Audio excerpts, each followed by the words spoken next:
Next, the past few years have been difficult for the theatre industry, with COVID bringing the curtains down during the pandemic and more recently the weather. Strikes and the cost of living have all been taking their toll on audience numbers. Well, pub theatres have often been a more affordable way for people to enjoy a show, but those who run them say the last few months have been tough. Thomas Magill reports. Oh God, I'm alive! The latest cast rehearsing for tonight's performance at the Finborough, one of London's many theatre pubs. A scene that's considered a breeding ground for emerging talent like Owen, who's just arrived in the capital hoping to make it big.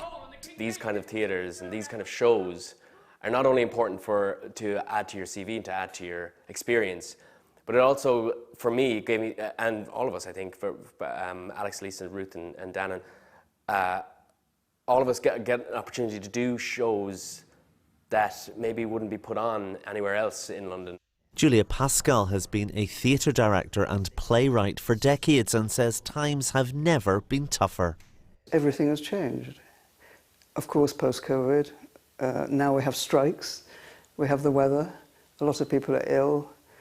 I think perhaps the biggest problem, people have lost the habit of going to theatre and have lost the habit of going out.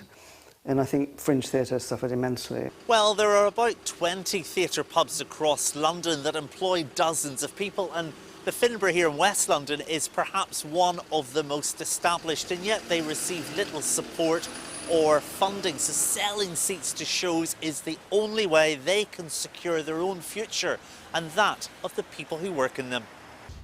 Oh, Jackie, I found something. In South London, the Bridge House Theatre opened during lockdown. Bosses there say they've worked hard to keep prices low, but say better funding is needed to secure their future. We need more investment in the smaller spaces where the exciting new work is being created, where more people are learning their trade, learning their skills, and they are the people that are ultimately going to go on to staff and perform at these bigger theatres. And for those out tonight, the pub theatre isn't just culturally important, it's part of the community too. Everyone's struggling, but people still need to go out and their well-being, still need to go out and socialise. I think, as I said, it's more affordable for local people. I'd never been to the theatre before I'd started coming here. I only went because I had a few beers and my friend Luke said, come to our theatre, and I went and I loved it. The Arts Council says pub theatres are a unique part of London's cultural offering, and they have several funding programmes they are eligible to apply for.